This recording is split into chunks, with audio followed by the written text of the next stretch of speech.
Hi, my name's Mr. Kim. I'm Joel. And welcome to the BBC School News Report here at Torquay Boys Grammar School. With the solar eclipse just around the corner, we're all preparing ourselves for an exciting day. Telling us about the homemade safe viewing devices, more sophisticated ones, and the science behind it all, here's Callum. To me and you, this may just be some cardboard. But by tomorrow morning, these will be pinhole cameras ready to view the solar eclipse. But how does it work? What are the different ways of viewing the eclipse safely? Most important thing is do not look directly at it. It will cause permanent instant damage to your eyesight. So you have to follow one of the 4 safe ways, I think. Let's count them. Easiest way, but too late if you haven't sorted it out already, is to get hold of some specialist eclipse viewing spectacles. They've got to be designed for the task from a reputable supplier, for example from an astronomy magazine which sends them enclosed, and that's easy. Just put them on, you can look at it. The second way is to use a pinhole camera. That can be quite tricky because pinhole cameras work best when it's quite dark. Have you ever seen an eclipse before? I have. It was in 1999. I was living in Oxford at the time, and at Oxfordshire that time it was about what it's going to be tomorrow, which is about 80–90% of the sun being covered. Could you tell someone at home how they could create a pinhole camera? You can make a box projector. So all you need to do for this one is get a big cardboard box, you cut a hole in it, you tape over a bit of silver foil, put a little pinhole there. You face that towards the sun will shine through that, and a little bit of the light will be projected through that hole, through the box, and in the middle of the box, at the other end, you put a bit of white paper, and this becomes basically like a little cinema screen. And all you have to do then is put it over your head, and you can observe the sun safely. I've got here my binoculars set up ready with a little hole in that big sheet of hardboard, and again they can be used in a similar way to the pinhole to project an image of the sun onto a white sheet of cardboard. And just to clarify, you do not look at the sun through the binoculars. That's even worse than looking at it with the naked eye. The binoculars are used as a projector to form an image on a screen which you can then look at. Do you think it's worth all this trouble and leaving lessons to view the eclipse? Absolutely, absolutely, because it's, for some of you, going to be a once-in-a-lifetime experience. For example, when I saw the solar eclipse in 1999, it was for me a very, very special experience because it's something very unusual and it's very rare you see it. If we didn't see it, or we didn't have the opportunity to see it, then the next partial solar eclipse, and it won't be as good as this one, is in 11 years' time, and the next full solar eclipse in England in this location is in 2070. So I, for one, will not be looking at that one. And if you did, you'd be in a Zimmer frame, or barely able to see it anyway. So yes, you have to take this opportunity, otherwise you may never see one ever again. So will you be viewing the solar eclipse tomorrow? If it's not cloudy, yes. Do you think you'll be using the solar lens glasses or your own pinhole camera?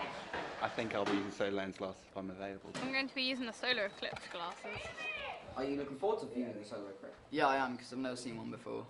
I think I'm probably going to make my own pinhole camera, the cardboard box one where you put it over your head, simply for the factor of looking ridiculous. Amazing, isn't it? This is Callum from Torquay Boys Grammar School, signing off for the BBC School News Report. Alice is the third person from Torquay Boys Grammar School in 3 consecutive years to be selected to attend Harvard University. The Torquay Boys Grammar School is the only school in the UK to send 3 students in 3 consecutive years to Harvard University. 4 other students are waiting to hear if they got a place in American universities, and 20 Year 12 students wanting to study in America. I'm here with Alice. We've got some questions for you. What made you choose Harvard over Cambridge? Well, I'm very grateful to have received offers from both institutions, but at Harvard I can take a number of different subjects within the humanities, whereas at Cambridge I'd be fixed with just religious studies and theology. By going to Harvard I get to try out a whole variety of different subjects, and I also get to experience American culture. Are you nervous about anything in America?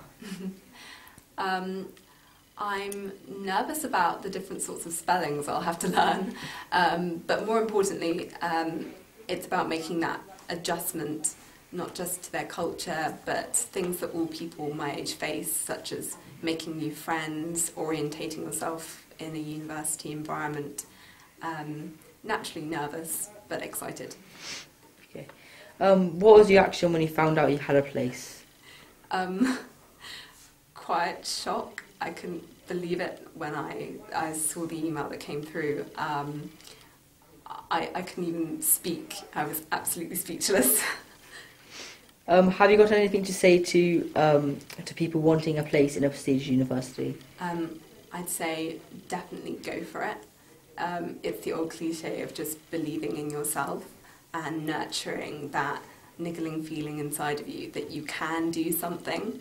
And I never planned to go to America.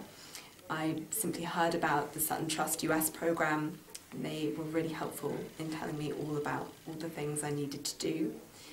And here I am today. Okay, thank you. 3 sixth formers have gone to Harvard while you are involved in the sixth form. Well, it's obviously very good. It's very good for those students. It's very good for the school. But I can't take much credit for it because, to be honest, Mr. Kozmacheski and various other teachers helped those students before I really became in charge. But there is quite a lot of work going on now with the next batch of students, so hopefully there's a few more to follow in their footsteps. But yeah, it's quite an achievement, so it's really good. Okay.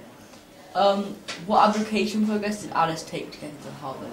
Right, well, it's quite a long-winded process to go to America, so she started the process off in Year 12, really. I mean, the first thing that she did was she joined us to do the IB in Year 12, which was quite a brave step, because being a girl in a predominantly boys' school is quite a big thing.